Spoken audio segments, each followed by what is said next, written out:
everyone, Sherry Lynn here. Welcome back to my channel. For today's recipe, I'm going to show you how I make my Keto Salisbury steak. It's really hearty and real good comfort food, so I think you guys are going to enjoy it. Check it out. So jumping right into this recipe, what you're going to need is 1.5 pounds of ground beef. This is 85% lean, that's what I recommend. You're going to need some Maggi seasoning. You're going to need 2 tablespoons of butter, a half teaspoon of garlic powder, half teaspoon of onion powder, a splash of sugar-free ketchup, half teaspoon of dried mustard powder, and a teaspoon of black pepper, and 2 drops of liquid smoke. Last 2 ingredients are some beef stock and exathium gum, and if you haven't used this before, this is what we use as our thickener to thicken the gravy.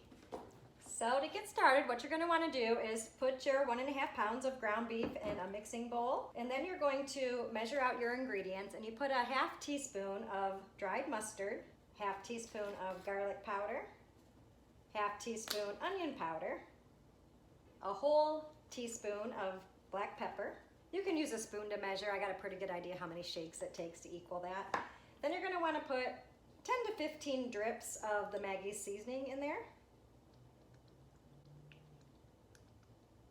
And go ahead and mix it up.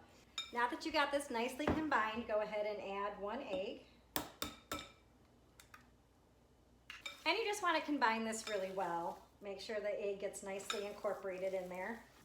Okay, and now what we're going to do is form 4 to 6 patties.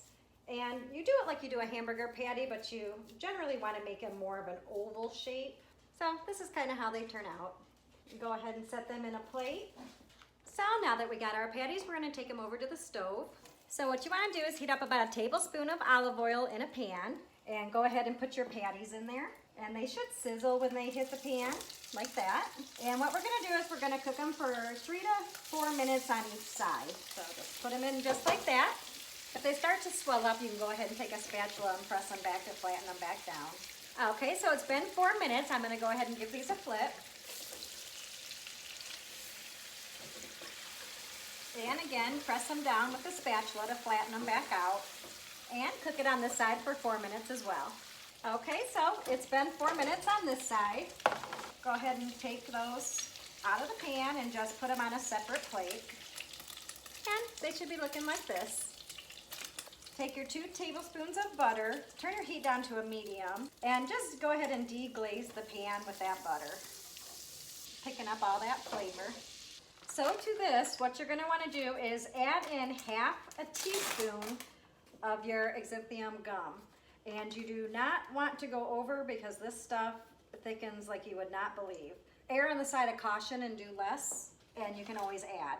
So you want to sprinkle that in and take a whisk or a fork and just blend that in nice. It's not going to look like it's doing a whole lot, but don't add any more at this time yet. So to this, go ahead and add about a half cup of beef broth and lower your heat down to a medium low. Okay, now to this we're going to add a splash of our sugar-free ketchup. I use the G. Hughes's, this is the brand, and I really like it. It's got good flavor. So I just do 1 shake, mix that up, and let this simmer for about 4 minutes. While that's simmering, I do like to add another couple of drops of Maggi's to this. And 2 drops of liquid smoke. Do not go over the 2 drops. This stuff is so strong. And add a little bit of pepper to taste.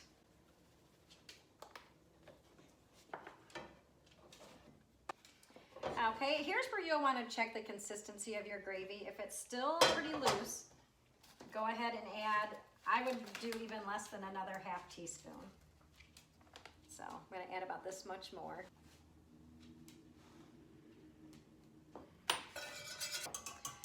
And I wouldn't recommend you do any more than a full teaspoon because it will thicken up too as it cools down. Okay, and as you can see, this will pull away from the pan, so it's thickening up quite nice. If you think it's too thick, go ahead and add some more beef broth or your beef stock. So go ahead and add your beef patties back in, and I'm going to go ahead and cover this and simmer it for about 3-4 more minutes. And then we're going to come back and give them a flip.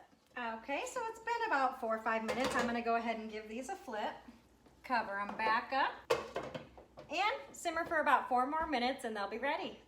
Okay, so this is now done and it should be looking like this. I'm gonna go ahead and plate this up and I'll come back and show you what it looks like. So I'm serving mine with cauliflower mashed potatoes, and that recipe I've posted previously, so go ahead and look for that. Gonna get some of this gravy, and there you have it. Salisbury steak and cauliflower mashed potatoes go together perfectly. I'm gonna give this a second to cool off and we'll give it a try. I know some people don't like to mix food, but I don't think there's a better way to eat it than to mix it like this, so to each their own. This one's a winner for sure. I think you guys are gonna love it. Give it a try, come back, message me, let me know what you think of it. I'd really appreciate it. And I'm gonna go ahead and eat my dinner, and I'll see you guys next time. Bye.